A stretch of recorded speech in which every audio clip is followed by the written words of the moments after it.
The Rip Van Winkle caper is honestly a tale that begins very slow, but gradually won me over once the plot gained value. This is exactly what I consider the typical Twilight Zone experience, as it's an old-fashioned cautionary tale about the horrors of greed. We follow a mean gang of professional criminals led by a disgraced master scientist named Dr. Farwell. He and his payday gang rob a train carrying gold to Fort Knox, where they take it to their hidey hole and lay low until the heat's off. Luckily, Dr. Farwell has the perfect plan in store to outmaneuver the fuzz. He's devised cryogenic chambers which'll keep them all in suspended animation, so they can wait out for centuries in their secret base until the government gives up the manhunt and they'll rise in the future, rich as kings. I'm one crazy moofoo. Now, as much as I like this premise, I would love to point out the massive plot hole too. Why does the Mad Doc need to plot this elaborate scheme to steal gold when he could, you know, make a fortune patenting his suspended animation chambers? I mean, I know gold is gold, but they never address why he doesn't make an honest buck from his world-changing invention. Duh, I'm stupid! However, I can overlook it, since the main theme of this episode is the dark nature of greed. So I assume Farwell doesn't share this machine with anyone because he merely craves financial satisfaction, rather than cares about helping anyone. So you win this round, Serling. However, one massive criticism that remains is that the episode is quite slow at first. There's so much technobabble and long-ass dialogue scenes explaining everything for the audience, which could have been trimmed down. The first act alone is so drawn out that I almost ended up disliking the episode. In a lot of the earlier Twilight Zone tales, Serling has to establish the story logic and setup to get us invested, but some, like this episode, just take too long when they're easy to get. Fortunately, that Twilight Zone magic enters at the right second. The gang freezes themselves and reawaken eons in the future, but they're still based in a desert In the middle of nowhere! So now, they have to somehow locate civilization to spend their vast heaps of gold. There's gold in them dar hills. Then, things get real. Cherishing their easy money, the gang soon grows paranoid, selfish, obsessive, and all too eager to backstab one another, since they assume the others wish to steal their share of the gold. They're not friends, they just want more gold. They're only using me to get to my gold. They're only volunteering to help just to get access to the gold. If I eat all the dirt, all that will be left is the gold. This is the half of the episode where it gets ultra fun and grim. As you can guess, their greed quickly morphs them into monsters. And the episode does a lit job displaying that perfectly, as the time travelers get violent and psychotic. No joke, this episode is the most murder-happy I've ever seen the Twilight Zone in a while. People die left and right.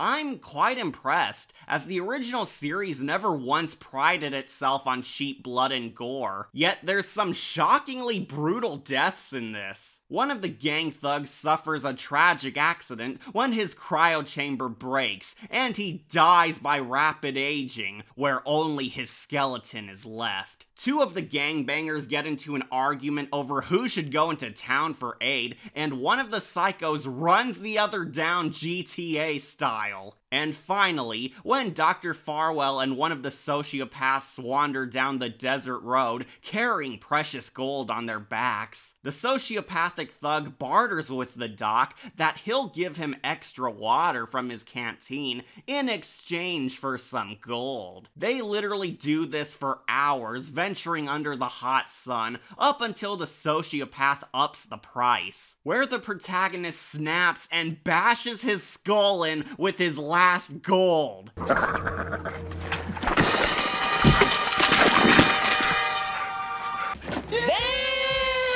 Yeah, I was quite amazed how savage this episode got. This was the real gold here. The show does a great job highlighting how monstrous the gang spirals into in an effort to keep all the gold for themselves, to the point where they become short-sighted fools doing dumb things just to get more, or get even. I was going to dock points for how stupid everyone acts, but then it hit me that their idiot moments were intentional. One of the characters seriously crashes their only working truck after running over a guy he didn't like, forcing him and the doc to walk miles through a wasteland under the scorching sun. But the episode does lampshade what a moron he was, because this dooms them too. The lust for gold totally blinds them to how stupid they are, since they make dumb decisions that get them a slight win, but only temporarily. The obvious one being the idiot gang being forced to walk across Death Valley because their greed costed them their safety. I make logic my bitch! Eventually, the doc ends up being the last man standing, but the searing weather grants him a slow, painful death by dehydration and heat stroke. He tries dumping some of his loot just to keep moving, yet it's not enough. He finally meets somebody driving by, offering his last gold bar to save him, but he dies before getting a response. And we get to our twist ending. We see a couple in their future hover car calling 911 to retrieve the poor schmuck, but they felt confused by his offer of gold. You know, wasn't it worth something once, George? I mean, didn't people use gold for money? Sure, about 100 years or so ago, before they found a way of manufacturing it. That's right, in true Twilight Zone irony, gold became worthless in the future and holds no value anymore, meaning that Dr. Farwell and his gang killed themselves and betrayed everyone, all for nothing. Now that is irony!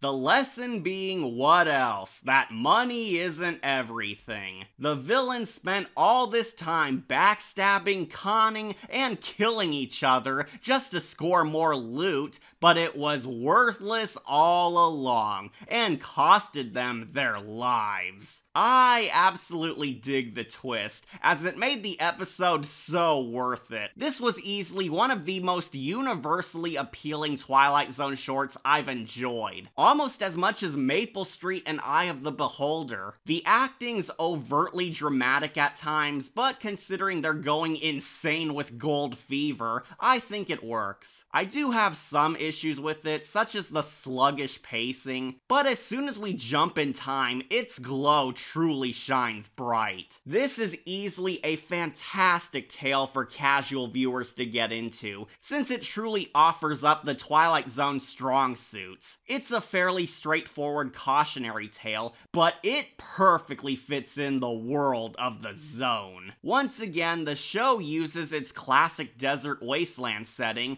but I believe they make greater use of it, since it's ultimately what drives everyone crazy, or kills them, swallowed by the sands. What propels this episode is the theme of greed's corruption, as it forces the characters to perform dark deeds, and ultimately teaches a harsh lesson on why riches shouldn't hold power over you, as it's just as material as the things we buy with it. So for that gem alone, I grant this gold episode a gold skull.